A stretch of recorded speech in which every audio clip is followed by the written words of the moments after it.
Welcome back to the Books Brothers Podcast, the podcast where longtime friends spread across the country reconnect through the pages of a good book.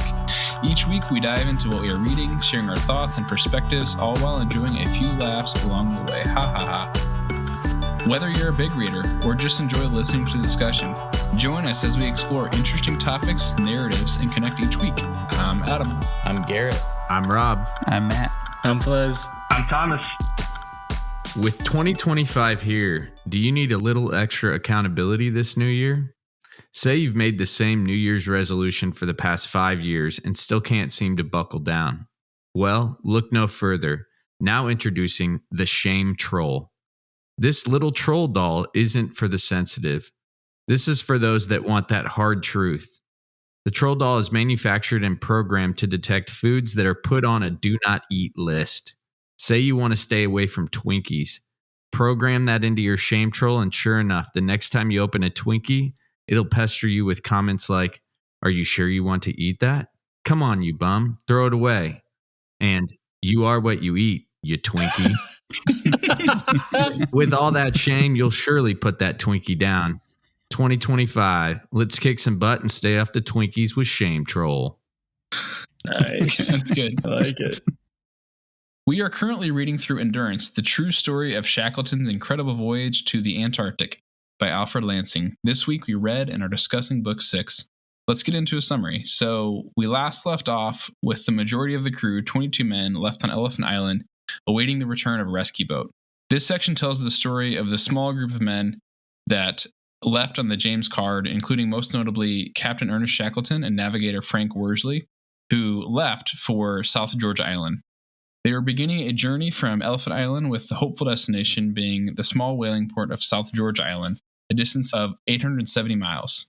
Their ship, the James Caird, was a 22-foot long and 6-foot wide vessel they hoped would bring them through the most treacherous stretch of ocean in the world, the Drake Passage, located off the southern tip of South America. Some descriptions of this section of ocean describe winds of 150 to 200 miles an hour, waves exceeding 90 feet high, and the usual cold and stormy weather that has become all too familiar at this point for the crew. In addition to the extreme conditions, navigation was nearly impossible. Frank Worsley, the lead navigator, utilized a sextant for determining location in addition to various charts and maps. This, in conjunction with the nearly constant cloudy skies, meant that they could only determine their location and thus the distance from their final destination once every couple days. Navigating accurately to South Georgia Island seemed like a nearly impossible task, and missing the island meant sure death. The voyage was truly miserable. Extreme weather, constant work between bailing the boat and controlling the sail, little to no sleep, and being drenched constantly. The men grew weak from the work, but also from minimal food and lack of physical activity for their legs. Finally, though, they seized South Georgia. I can't even imagine the excitement as they're approaching the island. They are as close as 3 miles away, but their hopes are quickly dashed as the wind and waves pick up again. Worsley and Shackleton did not think that they were going to make it, while they were so close to completing the journey. After over 2 grueling days of fighting the wind, waves, and the fear that their ship would be thrown into the cliffs of South Georgia Island, they finally made land. They had completed this 870-mile journey, and it took them 17 days. So, overall thoughts from this section, or anything that I missed that you guys wanted to note or share? Have you guys seen videos or pictures of the Drake Passage? No, but now I want to. Yes. It looks insane. It looks terrifying. Absolutely terrifying. You guys have all probably seen it, but it's like videos of 100-foot waves. And usually the video is from like these huge ocean liners or barges or whatever. And they just look so tiny, and they're getting rocked by these ginormous waves. And there's like no end in sight. Yeah. I cannot imagine being on that tiny of a boat and having to use oars to cross that sea. Sounds so awful. There's a part of me that's like, no way this part of the book is real. You know? Yeah. Like after looking at some of those photos, I'm like, no way this rinky dink little boat was able to withstand and like stay on top of these waves this whole time. But I don't know, man. My mind went to The Perfect Storm. So you guys probably remember that movie came out in, probably 20 years ago now, 25 years ago. And I mean, that's a lot of like CGI and stuff, but that is probably like almost exactly like what it would have looked like, just being on these like massive waves on this super tiny boat. Like I'm sure there was times when the boat like was like perpendicular to like the normal surface of the ocean. I mean, it just sounds awful. Yeah. Yeah, and then you couple that with all the strain, the frostbite, the lack of sleep, everything that those guys went through, and then having to do that, it's pretty amazing they even survived. The only thing I'd comment on is just, if I have one frustration with this book, it's my own ignorance about sailing and what the terminology means. And yeah, it sounds like the Drake passage is brutal. It's hard for me to understand just how brutal it was. But from what I gathered, the hardest part, it would have seemed like, at least for me, is, and if you, in the book, they have like the map of their route. And this whole time I thought they had landed on the island south of the Georgia island. But reading this, I realized the swell or whatever, again, I'm not good with my terminology, basically like sucked them to this other island. And from the book's description, they all thought they were going to die. Like they thought they were going to just get smashed into that island. So they actually didn't land on that island. They just came so close to it on the map, it looks like they did. But that would have just been so defeating, just looking at that route. It's like, we're 3 miles away, we're 1 mile away, and then they can't land. And then they get swept back out further away from the island to this other island where there's nowhere to land. And like, can you just imagine making it that far? You're that close. And then one of the guys recorded, this is it. This is how we're going to go. And then somehow they survived. I don't know. I just can't imagine mentally going through that. Yeah, I mean, they mentioned the 3 miles reference. Like they were like, that would take like an hour or even less. And yet this happens, and it literally takes them over 48 hours to then get in from there. Be very frustrating. I enjoyed the writing style with how part 5 was from the guys on the island's point of view, and then part 6 is you go back in time, right? Because part 5 ends and it's August or whatever, and then part 6 starts when it's April, I think. So you're going 4 months back in time, and you're getting to see it from their lens. I thought that was really cool, and it kept me on the edge of my seat just reading that and the Drake passage just being like this monster that they had to overcome and this battle that they were under. It was really cool reading this part, so I enjoyed it for sure. Who is the real hero of this story? Frank Worsley, man. Yeah, he's really good at sailing for sure. Worsley is the man. Worsley's got to be the hero. He's the man. Yeah. I mean, it just seems so unlikely that so I looked up like the length of the island that they're landing on, and it was 106 miles. So it's, you look up the width too? Yeah, that was like 25 miles. So it's much longer than it is wide. I don't like it. But I think it's like 106 miles, which is a pretty big like length. But even still, it just seems it would be hard to grasp the idea of reaching this island. But they talk about how if they miss this island, because as I think Garrett mentioned, or I think Rob mentioned in the last episode, they're using the wind to bring them. And if they miss the island, they're literally in open ocean, and there's 3,000 miles until the next land. And that's the southern tip of Africa. So it's like, if you miss it, you are dead without a doubt. Yeah. Well, let's get in the next section here. So the crew had already endured an unimaginable amount of suffering to this point, but this journey sounded like the most miserable part of the expedition so far. In reading this section, what component of this particular portion of the voyage sounded most miserable? For me, I think it'd be those last 3 miles. Yeah. Being so close and not knowing if you were going to make it. I mean, Garrett, you talk about like being impatient. I mean, certainly if it was warmer, just jump off the boat and start swimming, like it's literally, are they going to be able to make it? I mean, could you imagine going 800 plus miles and getting to the last little stretch, and then there's no way to get in. There's no way to make it. I mean, the book kind of ended. There was all this like drama of that last bit, and then all of a sudden Shackleton steps on land, and it's like, come on, it wasn't that easy. Like, did anybody kind of read it like that? No, yeah, for sure. Yeah, I would have wanted to just like crash into some rocks and hug the land. I would have just been like, I don't really care if we don't have a boat anymore after this. I just want to get over there. So, I mean, I probably took a lot of discipline for them to actually do it right and not just kind of go in and say, I'm so thirsty, I'm so hungry, I have to get dry. Yeah. Whatever it takes. Yeah, I mean, I think Rob kind of hits on it there too, where it seems like there's been ample opportunities for them to take a little bit more risk to end things or stop things, but the like patience to continue to wait, to take the sail down, to realize that the win is, even though it's bringing them quicker, well, it's just slightly off of the trajectory. I think that kind of patience is just amazing. Yeah. First off, every part sounds the most miserable. It's almost impossible to choose one. Side note, you asked other thoughts about the book or this section. I think the more I read this, the more I feel, I don't know what the right term is, but just disheartened. Like, I don't think anyone could do this nowadays. No one. I just don't think anyone could.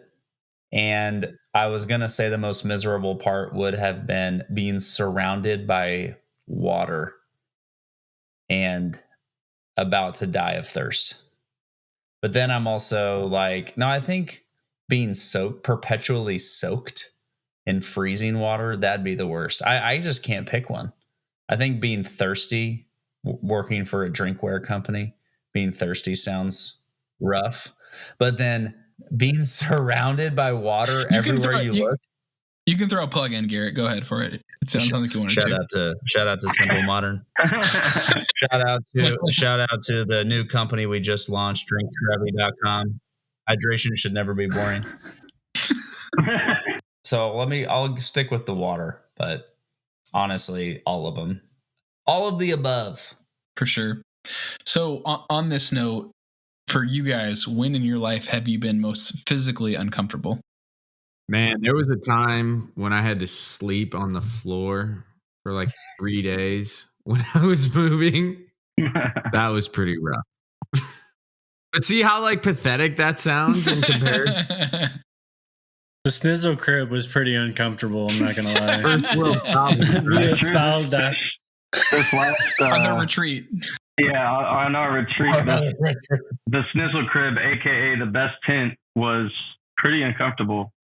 So we went hard, dude. We went Goggins level on that sleeping surface. It was brutal. When I had pancreatitis, I had to get my gallbladder taken out. Oh, The worst pain in my stomach I've ever experienced in my life. It's awful.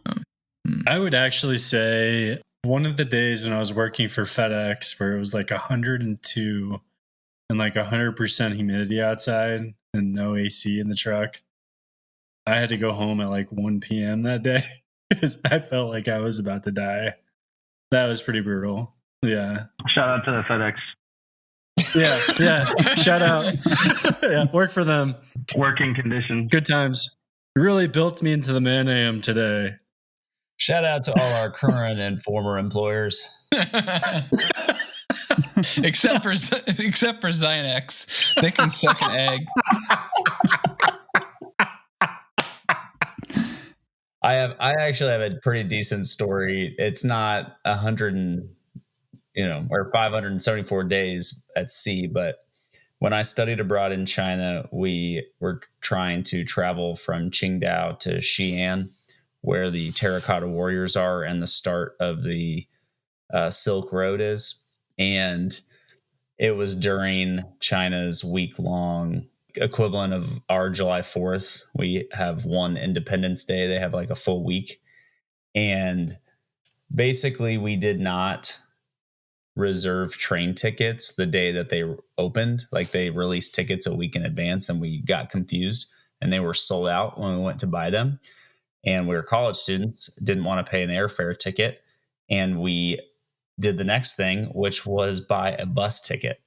It was supposed to be a 13-hour overnight bus ride. So it's like, okay, if I like sleep over half the time, that's not horrible. Let me paint a picture of what this bus is. An overnight bus in China in 2011 is a big bus with bunk beds, 3 rows of bunk beds along the entire like bus. But there's not like a nice, lovely bathroom. It's like a porter potty in the middle that like smells like a urinal at a campsite. Oh, man. And then there were 3 drivers, in case you fall asleep, they'd swap in and out, and they were like chain smokers. Oh, gosh. And then the beds were, and I'm not being stereotypical, it just was what it was. The beds were made for an average height of a Chinese person, which is about 6 inches shorter than me. And I could not physically fit like full extension into the bunk bed, into my bed. And so, and like to make sure that you don't kick the head of the passenger in front of you, they had it like a car, like walled off. So I had to like have my legs out into the aisle. And it was a long journey. Thankfully, I was positioned where I didn't smell the smoke and I didn't smell the urinal, but they took an extra 3 hours. So it was a 16-hour bus ride. And it was long. It sounds awful. On my first backpacking trip, so this was probably like 2014, 2015, I was down in the Ouachita Mountains, down by Garrett. It's like, I guess that's part of Oklahoma, and like it's in Oklahoma. You were in the Arkansas. Wichita Mountains? Yeah. Oh, and nice. there was this loop that I was doing with a couple of friends. Steve and Gregory was actually part of it, and a guy I was in grad school with. And it was like a 35-mile thing that we were going to do 2 nights, 3 days. And we were going to, on the second night, we were going to meet. So Ruth was in Little Rock and at the time for an internship, and we were going to meet her at a specific site, like a specific campsite on this loop that we were going to do, this 35-mile loop. And so there was like a destination that we like had to be at, and like no cell phone service and that kind of thing. And we started the hike late, and then it ended up like raining. And there was like some chance of rain, but it literally ended up raining like the whole first like 2.5 days. So we got maybe like a couple hours of hiking without rain. But with the rain, there was also like all these stream crossings. I think it was like 20 to 25 stream crossings. And without rain, they would have been like ankle deep, but some of them were like almost chest high, like no exaggeration. And so we have to get to this specific site. And so we're like hiking quickly with like all this gear on. It's raining on us. We started late like the first day. So I think we ended up having to hike like something like 25 miles the second day, like with all this backpacking gear. And it's just pouring rain. We're going through these stream crossings, and we ended up getting to the place like where we were going to meet them. But we were like 3 hours later than I anticipated us being. And Ruth and a friend was joining her. They weren't there. And so we like crawl into tents. It's like super cold and rainy and just miserable, and all your clothes are soaked, and because you're carrying all your stuff for the day, because everything is wet. And yeah, it was just like one of the most like miserable nights. And then on top of feeling so physically uncomfortable, I felt just so bad because I couldn't tell Ruth. I couldn't contact Ruth. I didn't know where she was at. She didn't know where I was at. So there was like that fear too. And so we had to finish like the last few miles of the hike the next morning, and was finally able to like contact her like an hour or two after, because we got back into cell service, and I found out that her and her friend went to the campsite and waited for like 2.5 hours and had left like minutes before we got there. Because I remember looking at my watch, and it was like we got there at like 8:50 something p.m. and they had left. Like she was like, "Oh yeah, we probably left around like 8:45." It's like, are you kidding me?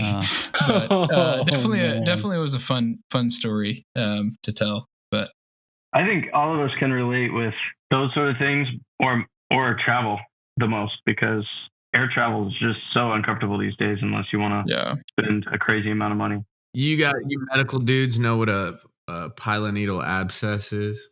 Yes. Dude, I had one of those. That had to have been one of the most uncomfortable things I've ever had. Getting that thing like oozed out and then having to like shove gauze up it for a week. Painful.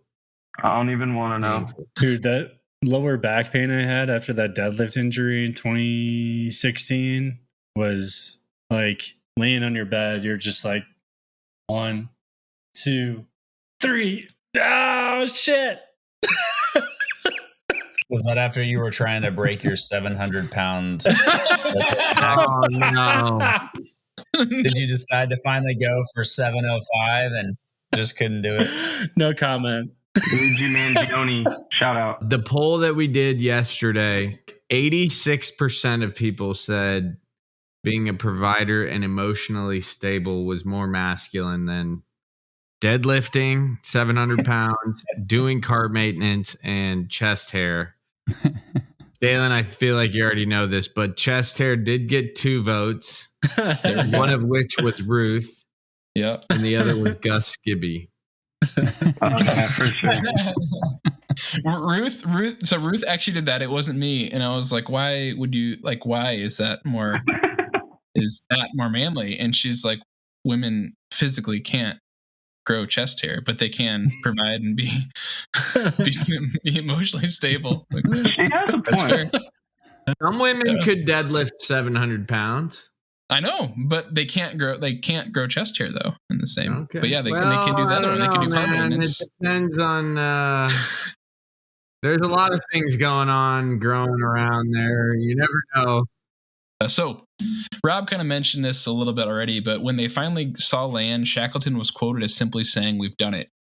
Many view this voyage as one of the greatest achievements in Antarctic and oceanic exploration.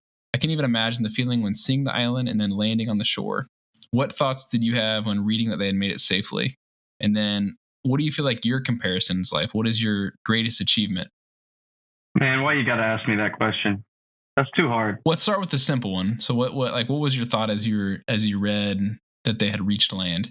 What I thought was the being in data a lot with my job and statistical analysis. And nowadays you hear things, the probability of this thing happening is X%. Was that Trump? Getting struck by lightning. Yeah. No, it wasn't. Yikes, that's bad. That's funny. But no, I just mean like, what was the statistical probability when their boat got stuck in that ice flow that they would live, and all of them live? 1/1,000,000th of 1%. I'm not exaggerating. I just can't believe you were talking about the Drake Passage. Every scenario, the Worsley guy navigating them accurately to the island 870 miles away. Are you kidding me? Everything was a fraction of 1% success rate. And then they did it over and over. I mean, that was what I thought. The author ends each part with like a 5-word sentence that is so nonchalant that just makes you laugh at the end. And it was I think they're like epic though. Yeah, they are. But he plays it off like super nonchalant where he's just like, yeah, they landed. There was a stream. They bent down and drank it. You know, it's like, it was life and death to get to that water. You know, like no overselling it, just super. I just think they always finish the parts super well. But yeah, I mean, Garrett, to your point, I'm surprised nobody's dead yet at this point. You know, like surely somebody would have died over a year and a half if people were to try this today, you know. But with all that global warming, you know, it's probably way warmer. There's probably no ice flows that even are out there now to get stuck in. Yeah. I mean, they're basically in, you know, according to Al Missouri Gore. I'm Al Gore. Oh, Gore. You know, when something horrible happens, you're like in disbelief, like you just can't process it for a while. That's probably how he felt, but kind of the other way around. Like just he probably felt like, I swear we were going to die and this can't be real, you know, like I must be in heaven or dreaming or something like that, because there's no way we made it, is probably how I would have felt. Yeah, I imagine just being overcome with emotions, especially in this scenario. And I wonder if that happened. No, I'm sure. I hear that. Definitely, there had to have been some like wave of relief. But from how the authors describe Shackleton, I imagine he's too focused. And what we'll learn in book 7 is, okay, we're halfway there. Now we got to get everybody else back. I don't think he did not seem to be one like, we did it, let's celebrate. I bet some of the other guys were like, yes, and like this isn't time.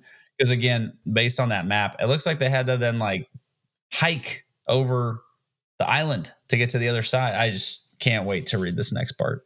What would be really cruel though is, you know, those movies that are like a dream the whole time and the main character wakes up and it was all fake. If that's what happened here, Shackleton just dreamt the whole thing and actually never happened. I think Shackleton's like, just another Thursday. I don't think his reaction's the same as obviously what ours would be. Yeah. He's so much more hardened.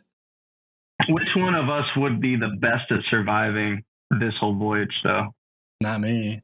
I mean, Garrett's an Eagle Scout.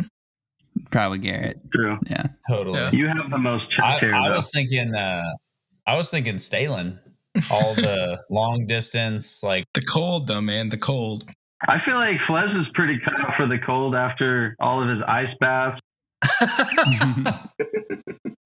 Well, in closing, does anyone want to share a greatest achievement? Maybe just if one person has something they want to share. Becoming a dad. Hell yeah. Boom. That's good. Getting married. getting through residency, my wife's residency, family. Mental health comebacks. Hey. Yeah, that's good. I think for me, what I think of is like getting through some marital conflict that we had a couple years ago, and then just family stuff in general. I don't know. There's just so many huge accomplishments to choose from. I just can't choose one, you know? Catching those waves. Some gnarly waves. And there's this one time where. Yeah, I don't know. I'm going to have to think about it. That's hard. That's a hard question. Will you record it for us, though? Yeah, hold on. Let me use my phone. Got him. That's my greatest accomplishment for you, bud. Thank you for listening to this week's episode of the Books Brothers podcast. Join us next time as we discuss Book 7, the final section from the book Endurance by Alfred Lansing. If you haven't yet, there's still time to get the book so that you can follow along with us. If you've enjoyed listening or benefited from our conversations, please subscribe, give us a review, and share with a friend that you want to connect with. Lastly, we would love to hear your thoughts. You can reach us by email at connect@booksbrotherspodcast.com or on Instagram @booksbrotherspodcast. Until next week, read, reflect, and connect.